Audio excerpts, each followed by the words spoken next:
When my children were little and they threw almighty tantrums, I didn't really know what to do because nobody told me and I hadn't really thought about it. So now I have thought about it, possibly a little too late. Here's my step-by-step guide to dealing with your children's tantrums. I hope you find it helpful, and I know for many of you it will just be a reminder. The first thing I'm going to say is that however awkward, inconvenient or stressful your child's tantrum is for you, it's good to remember that it's worse for your child. Young children don't have the tools of communication we have, or our ability to be heard, make changes and generally be in charge of most of what happens to us on a minute by minute basis. So exploding in a tantrum is often all they've got. And that tantrum soon becomes all-consuming and overwhelming for them as the emotion runs away with itself. It's also good to remember it will eventually stop. So now I'm going to have a look at what's going on for you when your child has a tantrum, because that's really significant. When your child experiences an emotional tantrum, what do you feel? What a parent or carer feels when their child has a tantrum will be different for different people and for different reasons. Some of us will feel extremely uncomfortable and anxious because our child is distressed, and we learnt somewhere, probably in our childhood, that negative emotions are extremely unbearable and need to be disposed of as quickly as possible. This response can trigger panic in you, and your child will sense that.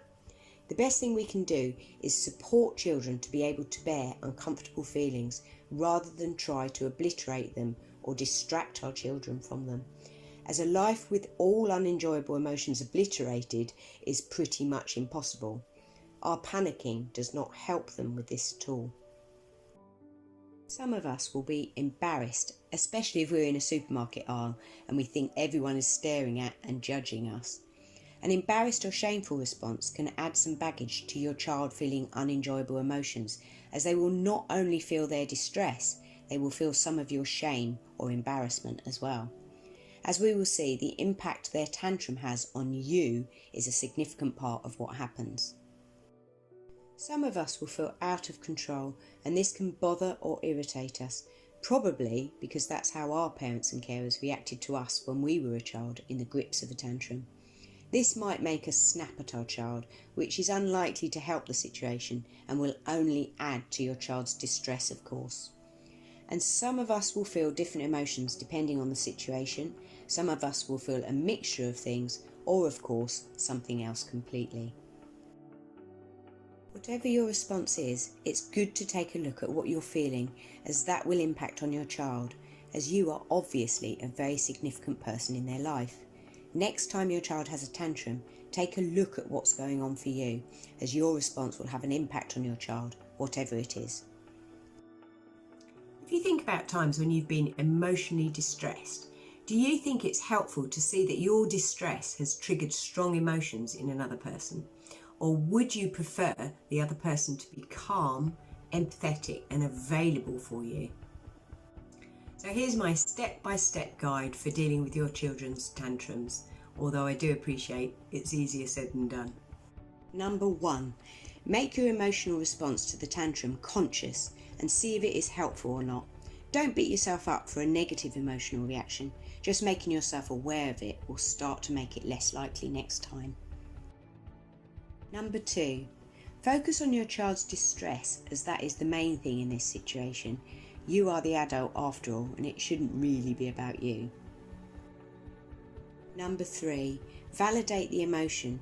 You can say things like, yes, I'd be upset and angry too. I totally understand. Be your child's rock. By that, I mean aim to be a steady, attentive and supportive presence who can be relied upon to see the emotion through with them. They need your comfort more than anything, as they are actually distressed. Number 5, if your child had the tantrum because you refused them something, don't be tempted to give in to whatever demand your child made. You can still empathise without giving in. For example, you could say, I know that you really want an ice cream, but we can't have one today because it's nearly tea time. I can see that is upsetting you, and I totally understand that. Number 6, Try this approach again and again, and slowly your child will become better at regulating themselves and feel it's normal to have emotions. What's more, they are far more likely to grow up to be an adult who experiences and manages unenjoyable emotions with far less baggage. What's more, once you've mastered the emotions that are triggered in you each time your child has a tantrum, you will feel generally more calm each time your child kicks off. This will benefit both you and your child.